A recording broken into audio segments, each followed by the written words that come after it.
येतील. पण आम्ही ठरवलं होतं, अरे तुम्हाला सोन्याचा चमचा घेऊन जन्माला आलेल्या लोकांना, पैशाच्या राशीत लोळण घेणाऱ्या लोकांना काय करणार. 1,500चं महत्व ते माझ्या लाडक्या बहिणींना, लाडक्या भावांना, लाडक्या शेतकऱ्यांना माहित आहे. या एकनाथ शिंदेला माहित आहे, या दादा भुसेला माहित आहे. आम्ही पण शेतकऱ्याची पोरं आहोत, शेतकऱ्याच्या परिवारातून आलोय, सर्वसामान्य कुटुंबातून आलोय. आणि म्हणून आमची आई कसा घर चालवायची, महिना कशी काढायची, ती तगमग आम्ही पाहिली आहे. तिच्या डोळ्यातली तगमग आम्ही पाहिली आहे.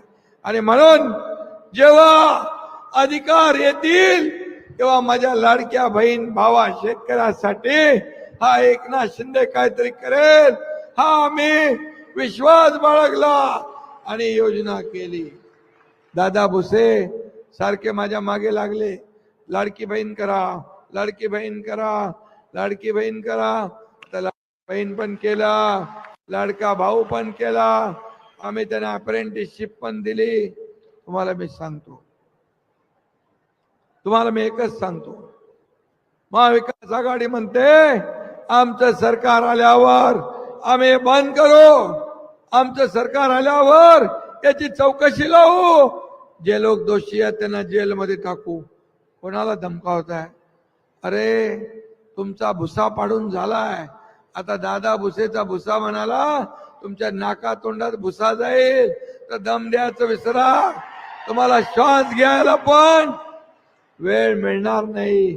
कोणाला धमक्या देताय? अरे आम्ही संघर्षातून आलोय, आंदोलनातून आलोय, जेल भोगून आलोय. आणि तुमचा रस्ता सत्तेचा माझ्या लाडक्या बहिणींनी, लाडक्या भावांनी, लाडक्या शेतकऱ्यांनी कधीच बंद करून टाकलाय. सत्तेचं विसरा. विरोधी पक्ष नेता होतोय का बघा. आणि या राज्यामध्ये जे काम आम्ही केलंय, या कामाची पोचपावती माझ्या लाडक्या बहिणी या 20 तारखेला दिल्याशिवाय राहणार नाही. आणि तुम्हाला एवढी खुमखुमी असेल, परवा काहीतरी म्हणाले 10 दिवस थांबा तुम्हाला जेलमध्ये टाक. अरे या माझ्या लाडक्या बहिणींसाठी, लाडक्या भावांसाठी, लाडक्या शेतकऱ्यांसाठी, माझ्या लाडक्या मुली उच्च शिक्षण घेत आहेत त्यांच्यासाठी, वयोश्री योजनेसाठी, या 11 योजना याची चौकशी लावणार म्हणाले.